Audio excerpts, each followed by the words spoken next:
Hola hermanos, el día de hoy 17 de abril del 2024 es miércoles de la tercera semana de Pascua. Muy bien, a la mitad ya de la tercera semana de Pascua. Hoy es día, ok, vamos. Ella muere un 17 de abril de 1680. Santa Caterina Tecahuita, ok, ese es su nombre Mohawk, ok, esa es una santa. Vamos, de 24 años murió, jovencita, jovencita. Van a decir, padre, pero ¿por qué está insistiendo en eso de lo del 17 de abril? Porque resulta ser que en Estados Unidos la celebran el 14 de julio. Pero, porque, vamos, ella canadiense, estadounidense, aunque ella nace en lo que hoy en día sería Audubon, pues Nueva York, en el estado de Nueva York, en el norte de Nueva York, en aquel momento no se llamaba evidentemente así, se llamaba Oserninon. Nace ella en 1656, su mamá era algonquina, su papá era mohawk, la mamá era cristiana, el papá era pagano. Resulta ser que cuando tenía 4 años de una epidemia de viruela, murió su papá, sus hermanos, bueno, sus padres, su hermano mayor, y ella quedó con marcas en la cara, y esto es importante, cuidado, murió con pues tuvo esas marcas en la cara y además perdió buena parte de la vista. Y entonces por eso le pusieron Tecahuita, porque Tecahuita significa en Mohawk, significa la que se tropieza con las cosas, la que anda pegando en todos lados, ¿verdad? Porque eso es lo que está detrás. Y entonces, bueno, eso insisto, ese es el punto aquí sobre ella. La recogió un tío, pero el tío le advirtió que ella no debía volverse cristiana bajo ninguna circunstancia. Acusaban a los misioneros jesuitas, en cuenta de eso importante, ¿no?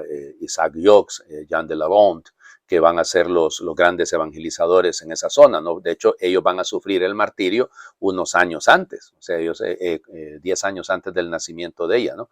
Sí, en el 1646 y ella nace en 1656. Bueno, en fin, el tema es que, como les digo, pero ella pues tenía una inclinación grande hacia la fe. Resulta ser que los franceses, recuérdense que esa zona hace parte del territorio quebecois, pues entonces llegan, destruyen el fuerte, perdón, la misión que había ahí propiamente, porque sí, hasta habían llegado Isaac Jogues y sus compañeros mártires, y entonces a él les toca salir huyendo, se van a otro lugar. Al final, el tema, bueno, a ella la habían prometido en matrimonio, era la costumbre mohawk, que con un niño más o menos de la misma edad de ella, pero al final evidente ella no se casó. Finalmente a los 18 años acepta el tío que se haga bautizar, sufrió, ustedes no tienen idea, lo indecible. Fue maltratada, fue humillada, o sea, le hicieron de todo, tuvo que huir, tuvo que salir huyendo y entonces ya cuando tenía 20 años fue bautizada, a los 18 empieza a vivir la fe cristiana, pues ya a los 20 es bautizada y tiene que huir hacia, caminó cualquier cantidad a un pueblito cerca de Sault-Saint-Marie, ahí cerca de Montreal, y bueno, ahí miren, se caracterizaba por la catequesis con los niños, su amor, vamos, profundísimo y bello a la Santa Eucaristía. Esa muchachita iba a la misa todos los días y hizo voto de castidad, ¿no? Trataba de enseñar, tenía un temperamento muy alegre, parece ser que era muy bromista, y va a morir porque le dio una enfermedad terrible y sus últimos días los pasó muy, muy mal. Parece ser que lo último que dijo es Jesús, te amo. Incluso el sacerdote que la asistió contaba de la calidad humana y cristiana de esta muchachita, ¿no? Gran catequista, gran evangelizadora, y bueno, dicen que una vez muerta, empezaron a haber apariciones de ella y manifestaciones de ella, y por eso los indios le tenían una grandísima devoción, y no solo ellos, o sea, por eso en Canadá es muy, muy venerada el lirio de los Mohawk, ¿no? Y entonces, bueno, como les digo, va a morir a los 24 años, iba a cumplir 24 años porque muere el 17 de abril de 1680, y luego ya el proceso, pues ya es otra cosa, ¿no? Porque, ya les digo, bello, el Papa Pío XII es realmente el que lleva adelante la primera parte del proceso. Bajo él, en 1980 es beatificada por San Juan Pablo II y fue canonizada en el 2012 por el Papa Benedicto XVI. Espero algún día poder decir San Benedicto XVI. En fin, fíjense ustedes, la fe que arraiga en todas las culturas y que tiene efectos en todas las culturas. Vamos a las lecturas del día de hoy. Continuamos, ¿no? Lógico, después del martirio de Esteban, que fue lo que pasó. Entonces, Hechos de los Apóstoles, capítulo 8, versículos del 1 al 8. El mismo día de la muerte de Esteban se desató una violenta persecución contra la comunidad cristiana de Jerusalén, y todos, menos los apóstoles, se dispersaron por Judea y por Samaria. Unos hombres piadosos sepultaron a Esteban e hicieron gran duelo por él. Entre tanto, Saulo hacía estragos en la iglesia, entraba en las casas para llevarse a hombres y mujeres y meterlos en la cárcel. Los que se habían dispersado, al pasar de un lugar a otro, iban difundiendo el evangelio.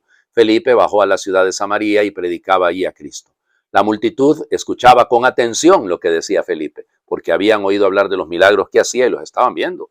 De muchos poseídos salían los espíritus inmundos, lanzando gritos, y muchos paralíticos y lisiados quedaban curados. Esto despertó gran alegría en aquella ciudad.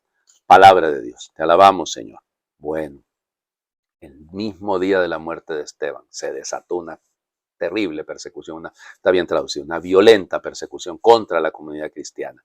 Y todos, menos los apóstoles, se dispersaron bueno, evidentemente aquí el verbo que utiliza el griego, que es limainomai, no solamente significa que esa violenta persecución no solamente es un asunto físico, sino que también tiene que ver con los insultos, las ofensas, las diatribas en contra de los cristianos. Interesante, ¿no? Los apóstoles no se van. Claro, porque como el ataque había sido contra los miembros de la sinagoga de los libertos, entonces no los afectaba a ellos. Eran los judíos de habla griega que se habían convertido al cristianismo. Entonces no afecta todavía a los judíos de habla aramea. Entonces por eso la dispersión, ¿no? Fíjense hasta dónde. ¿Se acuerdan que ayer hablábamos cómo el martirio de Esteban sigue los mismos pasos, digamos, del martirio de Jesús? Claro, había ahí bueno, ahorita también, ¿no? Unos hombres piadosos enterraron a Esteban e hicieron gran duelo por él.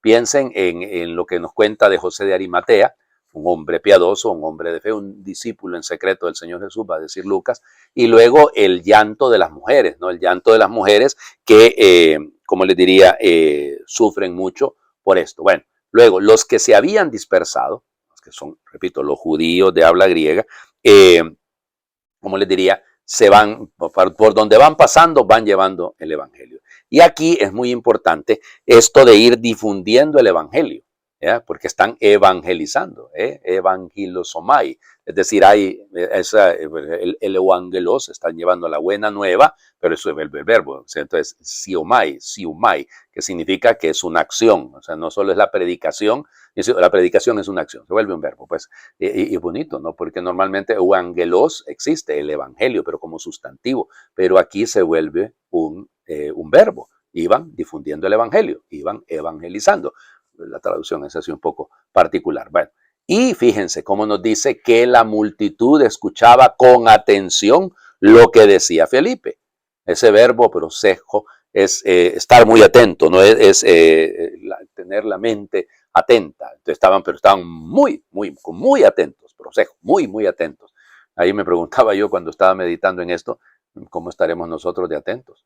Ya no digo ustedes están atentos a lo que yo les estoy diciendo, digo que tanta atención le prestamos a las palabras del Señor. Y luego fíjense, los milagros que cuentan de Felipe, pareciéramos que estuviéramos volviendo a los milagros de Jesús. De muchos poseídos salían inmundos, espíritus inmundos, lanzando fuertes gritos.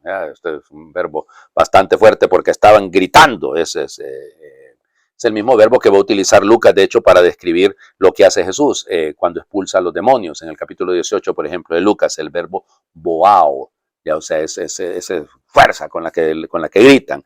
Y bueno, y ahí vendrá el asunto. ¿No? Esto despertó, quedémonos con eso, gran alegría en aquella ciudad, gran alegría. ¿Pero por qué se alegran? Porque logran fijar su atención en la predicación. Si prestáramos más atención a lo que se nos predica para cumplirlo, entonces seguramente viviríamos la alegría. El Evangelio. Juan, capítulo 6, versículos del 35 al 40. En aquel tiempo Jesús dijo a la multitud: yo soy el pan de la vida, el que viene a mí no tendrá hambre, y el que cree en mí nunca tendrá sed. Pero, como ya les he dicho, me han visto y no creen. Todo aquel que me da el Padre viene hacia mí, y el que viene a mí yo no lo echaré fuera, porque he bajado del cielo no para hacer mi voluntad, sino la voluntad del que me envió. Y la voluntad del que me envió es que yo no pierda nada de lo que él me ha dado, sino que lo resucite en el último día. La voluntad de mi Padre consiste en que todo el que vea al Hijo y crea en Él tenga vida eterna y yo lo resucite en el último día. Palabra del Señor. Gloria a ti, Señor Jesús. Muy bien. Yo soy el pan de la vida. Ego y mí. Comenzamos con estos ego y mí, ego y mí. O sea, acuérdense, porque lo vamos a escuchar. Yo soy el buen pastor, lo vamos a escuchar este domingo, yo soy la puerta de las ovejas, yo soy el camino, la verdad y la vida, yo soy la resurrección, yo soy la luz del mundo. O sea, estos yo soy son importantes porque están revelando quién es Jesús. Y como es el nombre de Dios, ego y mí es la traducción, evidentemente Yahweh, Yahvé, es el nombre de Dios. Entonces, fíjense, el que viene a mí no tendrá hambre, o ercomenos proseme, el que viene a mí, el que cree en mí, o pestuon eiseme, los que vienen a mí. Ok, pero entonces fíjense, ¿de dónde viene eso? Porque acuérdense que ayer lo escuchamos, la reacción de los judíos es, danos siempre de ese pan, siempre. Entonces nunca es una doble negación. Porque se niega dos veces, de tal manera que así quede claro, ¿no? Dice el griego, dice, o me peinase, es decir, no tendrá más hambre, y dice, o me dispesei popote, es decir, o popote, que significa que nunca, pero hay una doble negación, no y no, eso es nunca, más o menos, algunos de ustedes menos por menos da más, padre, no, aquí realmente es una construcción bella, porque nunca, ese nunca, para nosotros es una palabra, ¿no? Nunca, ¿ya? Y aquí es popote, pero como hay una negación antes, eusne, entonces ahí hay una doble negación. Es fuerte lo que está diciendo. O sea que nunca, nunca, realmente no. Todo aquel que me da el Padre viene hacia mí, vuelve la insistencia, el que me busca a mí, el que cree en mí. Entonces ahí va el juego. Pero fíjense, todo el que viene a mí, el que viene a mí, yo no lo echaré fuera, ekbaló, yo no lo, ¿cómo les diría? No lo marginaré, sería más o menos la traducción legítima. O sea, es bello esto, porque él no va a rechazar a nadie. La función de Jesús no es rechazar a nadie, la misión de Jesús no es rechazar a nadie. Porque he bajado del cielo, si de acuerdo con lo de ayer, no para hacer mi voluntad, sino la voluntad de aquel que me ha enviado. Es bello esto. Y la voluntad del que me vio es que yo no pierda nada. Yo no pierda nada. ¿Se acuerdan de que hablamos ¿cuándo fue eso? El viernes, cuando hablábamos de la multiplicación de los panes, que no se pierda nada, que no se desperdicie nada. Y entonces se juntaron los clasmata, los pedazos. Fíjense que aquí viene, ¿no? El que alimenta y el que no quiere que se desperdicie nada, ahora que no se desperdicie ni una persona. Miren que esto es interesante, ¿no? Porque a veces nosotros construimos la pastoral por asunto de mayorías. Bueno, oiga, qué bueno que hay un montón de gente en la parroquia que está viniendo. Pero no están todos. No están todos. Me explico. O sea, ahí es donde entra el punto. El Señor no permite que eso. La voluntad del Padre es que no se pierda nada, absolutamente nada. Primero, que no rechace y que no se pierda. Esto es bonito, ¿eh? Que no rechace y que no se pierda. Luego, la voluntad de mi Padre consiste en que todo el que vea al Hijo y crea en Él tenga vida eterna. Y yo lo resucitaré en el último día. Entonces, el verbo aquí, othereon y opisteon, es decir, el que lo vea y el que crea. Eso es el tema. O sea, el que cree en Él, que tenga vida eterna. El que vea al Hijo, porque claro, ya vieron la multiplicación de los panes y estos siguen sin creer. Entonces, por eso la fuerza de esto. El que vea y el que crea no se perderá, sino que tendrá vida eterna. Y yo lo resucite en el último día. Miren, yo sé que ustedes tienen que tener mucha paciencia cuando yo les cuento estas cosas y seguramente la tienen porque si no, no estarían aquí escuchándome. Pero fíjense en la insistencia de ese futuro. Yo lo resucite. Ustedes dirán, padre, debe decir resucitará. Sí, porque aquí la traducción se queda todavía lo está diciendo, porque es una acción en el presente. Es una acción que Él quiere hacer presente, Él quiere hacer real. Eso es la voluntad del Padre, que yo no pierda nada. Pero para que no es que no lo pierda para que lo guarde, sino para que le dé la verdadera vida, para que le dé el verdadero sentido de su vida y que lo resucite el último día. En el fondo, resucitar es la vida también, ¿no? Es la verdadera vida. Así que, fíjense, la insistencia es bella. Estamos ya preparados para escucharlo de mañana, que es el centro del Evangelio del capítulo 6 de Juan. ¿ya? Y al discurso del pan de vida hablará de comida y bebida concretas. Ahorita ya nos lo dijo, porque el que cree en mí, porque viene a mí, perdón, no tendrá hambre, y el que cree en mí nunca tendrá sed. Ese no y ese nunca. Aquí va, pero ya habló. Pero ¿quién le estaba preguntando de bebida? Si estábamos hablando del maná, ¿por qué ahora habla de bebida? Porque claro, está preparando, es el preámbulo del discurso de mañana. Les invito a hacer oración breve el día de hoy, porque yo sé que nos hemos tardado mucho últimamente.